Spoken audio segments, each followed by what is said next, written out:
I am tremendously honored to be UN Women's advocate for political participation and leadership. I am proud to be a woman and a feminist. And this evening, I am extremely proud to stand before you on this significant day, which serves as a reminder to all of us of how far we've come, but also amid celebration, a reminder of the road ahead. I want to tell you a story that'll sort of give context to my being here and my work with UN Women. When I was just 11 years old, I unknowingly and somehow accidentally became a female advocate. It was around the same time as the Beijing conference, so a little over 20 years ago, where in my hometown of Los Angeles, a pivotal moment reshaped my notion of what is possible. See, I had been in school watching a TV show in elementary school, and this commercial came on with the tagline for this dishwashing liquid, and the tagline said, "Women all over America are fighting greasy pots and pans." Two boys from my class said, "Yeah, that's where women belong, in the kitchen." I remember feeling shocked and angry, and also just feeling so hurt. It just wasn't right, and something needed to be done. So I went home and I told my dad what had happened. And he encouraged me to write letters. So I did, to the most powerful people I could think of. Now, my 11-year-old self worked out that if I really wanted someone to hear me, well, then I should write a letter to the First Lady. So off I went, scribbling away to our First Lady at the time, Hillary Clinton. I also put pen to paper and I wrote a letter to my news source at the time, Linda Ellerby, who hosted a kids' news program, and then to powerhouse attorney Gloria Allred, because even at 11, I wanted to cover all my bases. Finally, I wrote to the soap manufacturer, and a few weeks went by, and to my surprise, I received letters of encouragement from Hillary Clinton, from Linda Ellerby, and from Gloria Allred. It was amazing. The kids' news show, they sent a camera crew to my home to cover the story. And it was roughly a month later when the soap manufacturer, Procter & Gamble, changed the commercial for their Ivory Clear dishwashing liquid. They changed it from "Women all over America are fighting greasy pots and pans" to "People all over America." It was at that moment that I realized the magnitude of my actions.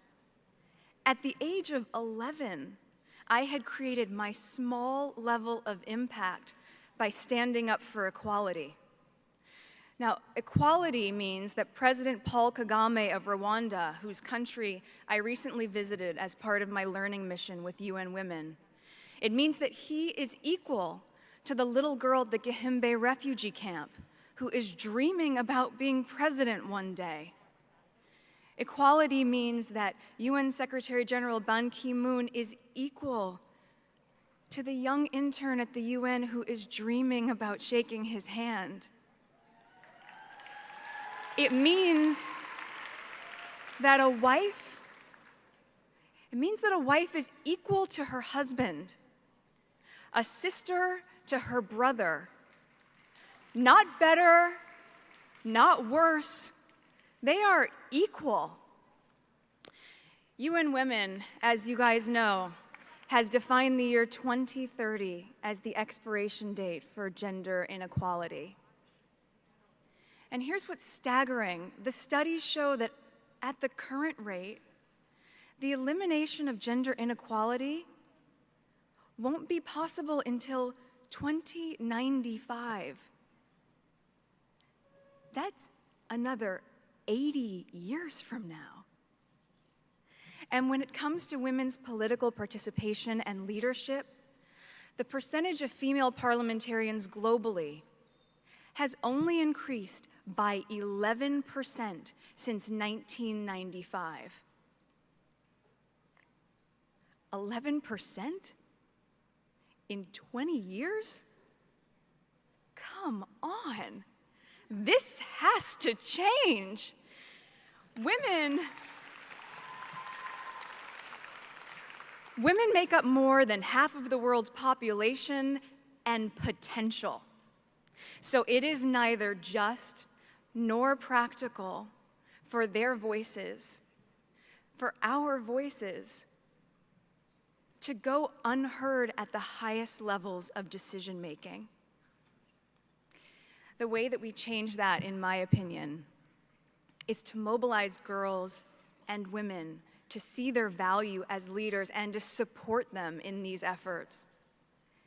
To have leaders, such as President Kagame of Rwanda, continue to be a role model of a country which has a parliamentary system comprised of 64% female leaders.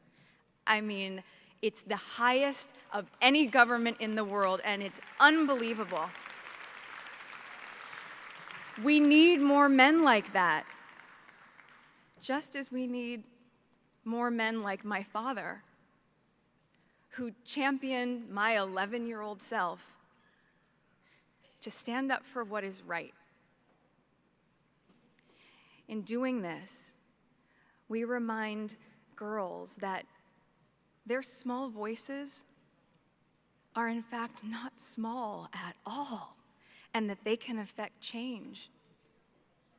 In doing this, we remind women that their involvement matters, that they need to become active in their communities, in their local governments, as well as in the highest parliamentary positions. It is just imperative. Women need a seat at the table. They need an invitation to be seated there. And in some cases, where this isn't available, well then you know what? Then they need to create their own table. We need a global understanding that we cannot implement change effectively without women's political participation. It is said that girls with dreams become women with vision. May we empower each other to carry out such vision, because it isn't enough to simply talk about equality. One must believe in it. And it isn't enough to simply believe in it. One must work at it. Let us work at it together, starting now.